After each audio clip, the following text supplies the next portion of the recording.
ॐ सोमनाथाय नमः। ॐ मल्लिकार्जुनाय नमः। ॐ महाकालेश्वराय नमः। ॐ ओंकारेश्वराय नमः। ॐ वैद्यनाथाय नमः। ॐ भीमशंकराय नमः। ॐ रामेश्वराय नमः।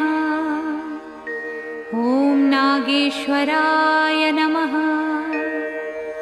ॐ विश्वेश्वराय नमः।